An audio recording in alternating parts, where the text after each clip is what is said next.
주변 관계에서 문제가 되는 경우를 보면 아이 친구 엄마와 아이만큼이나 가깝게 지내야 한다고 생각을 하기 때문에 문제가 많이 발생하는 것 같아요. 필요에 의해 관계가 시작되었다 하더라도 결국 나랑 맞지 않으면 어떤 식으로든 문제가 터지게 마련이거든요. 그러면 결국 아이의 친구 관계에도 금이 가게 되고 엄마가 아이의 친구 관계를 망쳐버리게 되는 결과를 만들게 되죠. 함께하면 힘이 됩니다. 안녕하세요, 상위권쌤입니다. 오늘은 우리 구독자님들과 함께 제가 대치동과 중계동에서 상담하면서 경험했었던 새 자녀를 키우면서 느꼈었던 아이 친구 엄마들과의 관계와 그 스트레스에 관해서 말씀드리려고 해요. 오늘의 주제가 상당히 민감하면서도 사실 또 주변에 탁 터놓고 이야기하기도 뭐한 그런 주제라서 20년 넘도록 학부모님들을 제가 상담하면서 누적된 데이터와 저와 제 와이프가 겪었고 현재도 겪고 있으면서 가지게 된 생각과 기준, 그리고 보편적인 솔루션을 드리려고 합니다. 모든 사람이 다 같을 수는 없지만 제가 드리는 이야기는 그래도 데이터 표본이 넓은 이야기니까 참고하시고 이런 생각과 기준이 있구나 정도로 봐주시면 좋겠습니다. 이제 새학기가 또 시작되죠. 예전보다 워킹맘 분들이 많아져서 새학기가 되면 스트레스가 있으실 거예요.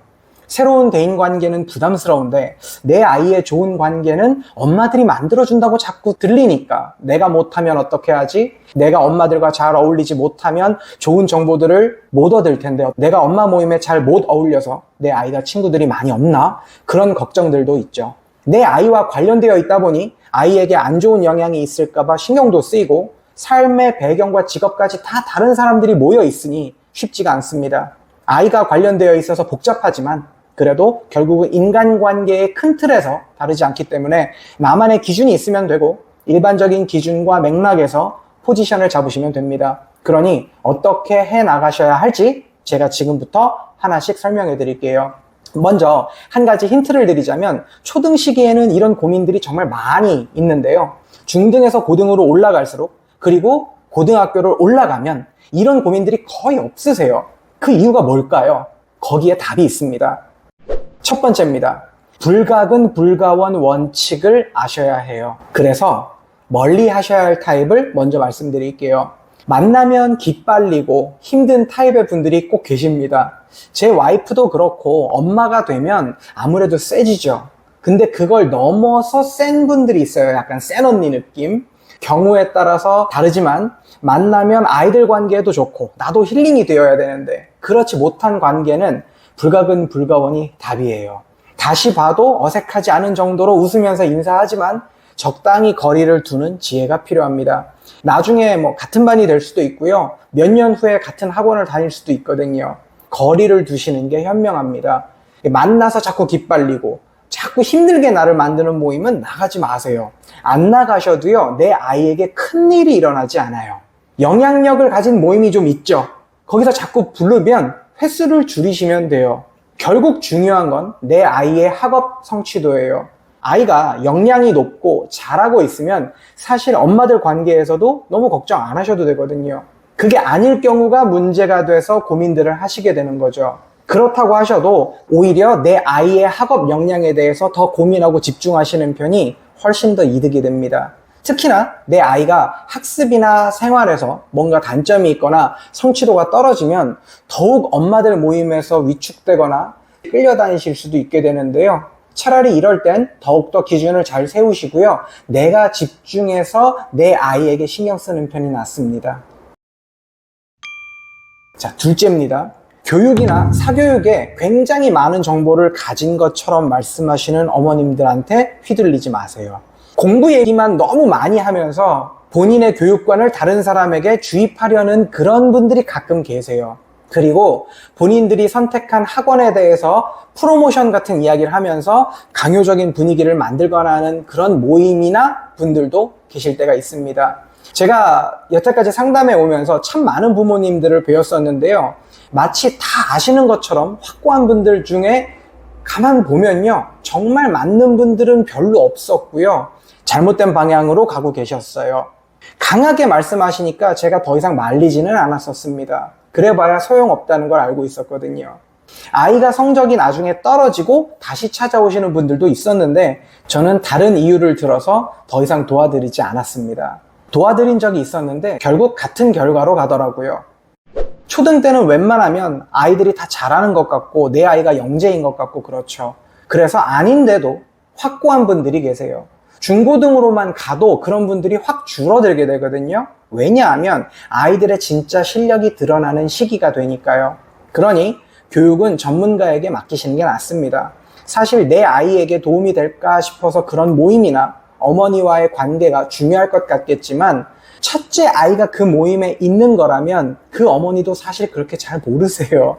제일 도움이 되는 건 첫째가 지금 내 아이보다 2년에서 5년 정도 윗학년에 있고 둘째가 그 모임에 있는 어머니들이 있는 모임이거나 그 어머니가 도움이 되죠. 하지만 사실 그런 어머니들은 그 모임에 잘 안 나오시는 경향이 있어요. 왜냐하면 더 들을 이야기가 없거든요. 그런데 그런 어머니들을 만나기가 어렵죠. 하지만 요즘엔 유튜브가 많아요. 그래서 제 채널에서도 관련된 이야기를 다 다루고 있으니 걱정하지 마시고요. 인간관계로서만 접근하셔도 아무 상관이 없습니다. 세 번째입니다. 실은 며칠 전에 제가 저랑 즐겁게 같이 살아가고 있는 여자분한테 영상 하나 출연해 주는 건 어떻겠느냐라고 얘기했는데 본인은 영 이쪽으로는 체질이 아닌가 보더라고요. 물론 저도 우리 아이 친구의 부부와 같이 술도 마시고 모임도 가진 적이 있었고 같이 겪은 부분들이 있지만 아무래도 와이프가 다른 엄마들과의 관계에서 직접적으로 겪은 이야기가 더 있을 것 같아서 본인만의 생각을 알려달라고 했어요. 제 와이프에 대해서 한 말씀 드리자면 제 와이프는 핵인싸 기질이 좀 있어요. 그런데 특징이 먼저 나서거나 하는 걸 절대 하지 않아요. 누가 다가오면 불가근 불가원을 잘 지키면서 이야기를 많이 들어줘요. 혹시나 다른 사람 이야기나 자기 남편이나 아이에 관해서 겸손하려고 하는 이야기지만 결점을 이야기할 때도 절대 동의하지 않고 말을 보태거나 그러지 않고 아 그래? 그러면서 다른 화제로 말을 돌려버리더라고요. 한마디로 처신을 정말 잘 하고 있는 경우죠. 그래서 주변에 믿고 따르는 어머니들도 꽤 있는 것 같더라고요. 자, 그럼 이제부터 와이프가 해준 이야기를 바탕으로 지금부터 드리는 이야기는 제 와이프라고 생각해 주시면 되겠어요. 개인적으로 저는 사람을 사귀는 것에 굉장히 신중하게 접근하는 편이에요. 아이 친구이기 때문에 엄마와 친하게 지낸다? 그건 필요에 의한 만남이지 주변 관계에서 문제가 되는 경우를 보면 아이 친구 엄마와 아이만큼이나 가깝게 지내야 한다고 생각을 하기 때문에 문제가 많이 발생하는 것 같아요.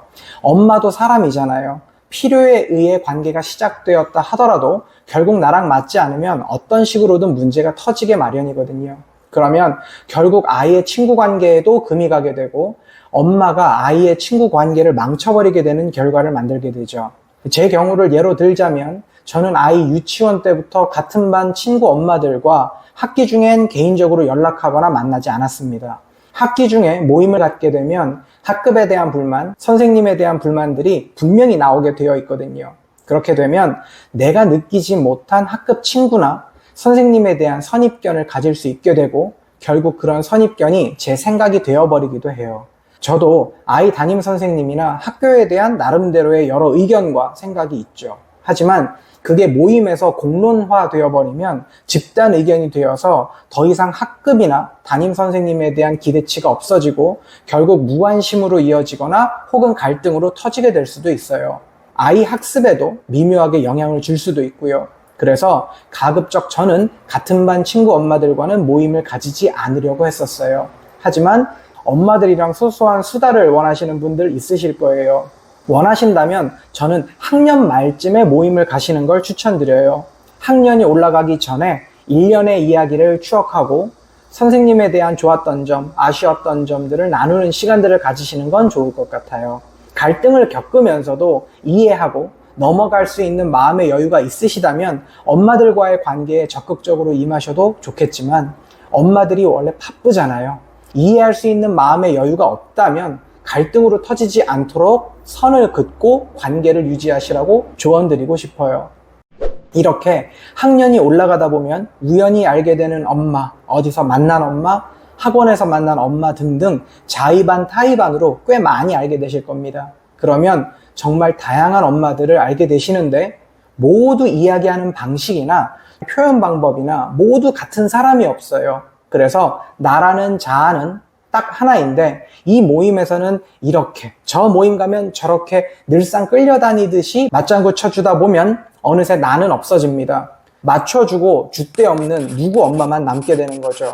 그런데 그렇다고 그 엄마들이 나를 좋게 봐주거나 그런 것도 아니에요. 이렇게 말하면 이렇게 말 나오고 저렇게 말해도 저렇게 뒷말이 나옵니다. 대화하실 때 모든 말에 맞장구 치지 마시고 내 생각과 다른 경우에는 그렇구나 정도의 말로 넘어가 주세요. 저는 어머 정말요? 아 그렇기도 하구나 등등의 말 정도로 대답하고 넘어갑니다. 어떤 경우에는 엄마들이랑 이야기를 하다 보면 일상적인 이야기나 학습 이야기나 즐겁게 이야기를 잘 하다가 어느 순간 어떤 엄마들 중에 한 분이 학급의 문제야 A에 대해서 언급을 하면서 그에 대한 이야기를 시작하려고 A의 이름을 구체적으로 딱 던지는 경우가 있어요. 그러면 A에 대한 여러 엄마들의 생각들이 각각의 엄마들의 입을 통해서 나오기 시작하는 거죠. 근데 이때 그 아이에 대한 이야기를 내 아이를 통해 들었어도 절대로 거기에 대해서 동조를 하지 않는 편이 좋습니다. 신기하게도 그런 분들은 어느 모임에나 꼭 한 분씩 있어요. 사람이 워낙 다양하다 보니까 당연히 그럴 수 있겠죠. 문제는 그런 분위기 속에서 내가 나를 얼마나 잘 지키느냐가 문제인 것 같습니다. 흔들리지 마시고 그 A라는 아이가 어떻게 됐든 내 아이가 A에 대해서 어떻게 이야기했든 엄마들 앞에서 A에 대한 어떠한 이야기도 하지 않으시는 게 좋으세요. 그 아이에 대해 겪어보지 않은 이상 엄마들이 그 아이에 대해서 왈가왈부할 수는 없어요. 우리 아이를 통해 A라는 아이의 문제 행동을 들었다면 직접 담임 선생님께 여쭤보고 직접 생각을 전달하는 게 좋습니다. 오늘의 이야기는 여기까지입니다. 도움이 되셨는지요? 영상 보시면서 궁금하신 점은 댓글로 소통해 주시고요. 우리가 함께 한다면 분명히 힘이 될 겁니다. 오늘도 자녀들을 키우시는 많은 어머님들을 응원합니다.